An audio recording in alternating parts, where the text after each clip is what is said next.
Hello दोस्तों, मैं आपका दोस्त एडवोकेट सरोज। दोस्तों, मैं इस वीडियो में चेक बाउंस पर जो सुप्रीम कोर्ट की न्यू गाइडलाइन आई है तो उसके बारे में बताना चाहता हूं, क्योंकि ये गाइडलाइन बहुत ही इंपॉर्टेंट गाइडलाइन है और ये हर एक लोगों को जानना चाहिए। एक बिजनेसमैन को भी जानना चाहिए, एक न्यू कॉमर एडवोकेट है उनको भी जानना चाहिए और इवन एडवोकेट जो सीनियर हैं उनको भी जानना चाहिए, क्योंकि ये लैंडमार्क का जजमेंट है। और ये जजमेंट एक तरह से समझो क्या कि बहुत सारे गाइडलाइन इनमें लिखा गया है। इसको आपको बहुत ही बेनिफिशियल होने वाला है आपके लिए वीडियो। आप प्लीज इस वीडियो को ध्यान से सुनेंगे, आपको पूरी कॉन्सेप्ट क्लियर हो जाएगी ये जजमेंट क्या है और किस तरह का प्रीवियस जजमेंट को ओवररूल किया है और क्या क्या चेंजेज आए हैं।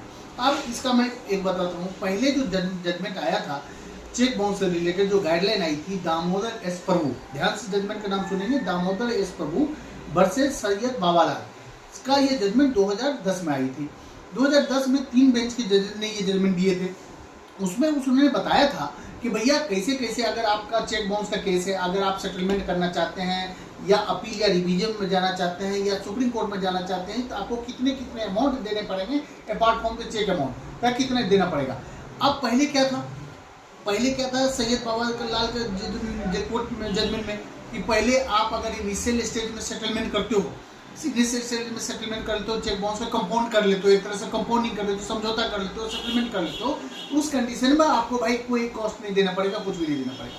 लेकिन जब इनिशियल स्टेज खत्म हो जाता है, 1-2 हियरिंग के बाद before the pronouncement of judgement pronounce होने से पहले अगर ट्रायल का प्रोसेस चालू हो जाता है और पोस्ट ट्रायल प्रोसेस में आपका उस समय में अगर आप सेटलमेंट के लिए आते थे, ये मैं बात कर रहा हूँ आपको सैयद बाबालाल के जजमेंट के बारे में, दामोदर दास का जजमेंट के बारे में।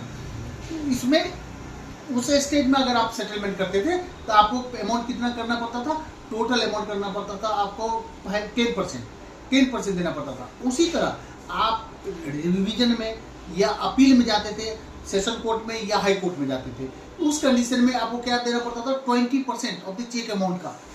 और सुप्रीम कोर्ट जाते थे तो आपको कितना देना पड़ता था, 15% देना पड़ता था। आप सुप्रीम कोर्ट जाते थे तो उसमें देना पड़ता था 20%। अब इस जजमेंट को चेंजेज आ गए हैं जजमेंट में। इस जजमेंट को सुप्रीम कोर्ट ने रिसेंटली 2025 की बात कर रहा हूँ, संजावी ताड़ी वर्सेस किशोर बोरकर के जजमेंट 2025 का जजमेंट है। इसमें सुप्रीम कोर्ट ने नया गाइडलाइन दिया, बोला कि नहीं, पिछला जो जजमेंट है दामोदर एस प्रभु की जजमेंट को रिविजिट करने की जरूरत है। इसमें बहुत कुछ चेंजेस की जरूरत है as per the present scenario, इन सिचुएशन को ध्यान में रखते हुए, क्योंकि चेक बाउंस के मामले बहुत बढ़ रहे हैं और चेक बाउंस के मामले को ध्यान में रखते हुए सुप्रीम कोर्ट ने संजावी ताड़ी और वर्सेस किशोर बोरकर के जजमेंट में बहुत सारा गाइडलाइन दिया। पहले जो होता था आपको मैंने बताया कि इनिशियल स्टेज में नो कॉस्ट, तो यहाँ भी नो कॉस्ट। लेकिन पहले क्या होता था कि आपको पोस्ट ट्रायल स्टेज में बिफोर जजमेंट के समय में आप देने पड़ते थे 10%, तो अब संजावी जजमेंट में क्या बोल दिया, नहीं, आपको 5% दे देना पड़ेगा। पहले दामोदर एस प्रभु के जजमेंट में आपको अपील रिवीजन के टाइम में आपको देना पड़ता था टोटल 15% देना पड़ता था। अब कितना देना पड़ेगा, 7.5%। सुप्रीम कोर्ट में पहले दामोदर एस प्रभु में होता था कि आपको 20% देना पड़ता था, अब ऐसा नहीं है, अब सीधा हाफ हो गया है 10%। दैट मीन्स संजावी एस ताड़ी की जजमेंट बहुत ही अच्छा जजमेंट है। As per the situation circumstances को देख के सुप्रीम कोर्ट ने ये दिया है। 2025 का जजमेंट है, सितंबर का।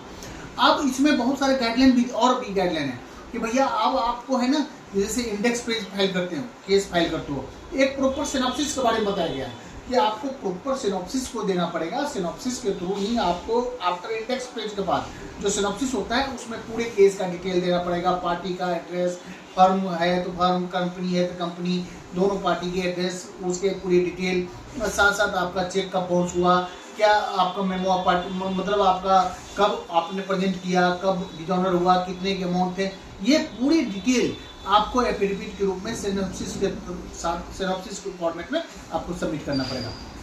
ये जजमेंट दोस्तों बहुत ही अच्छा जजमेंट है। आप प्लीज इस जजमेंट को आप समझ लें और ध्यान से पढ़ेंगे।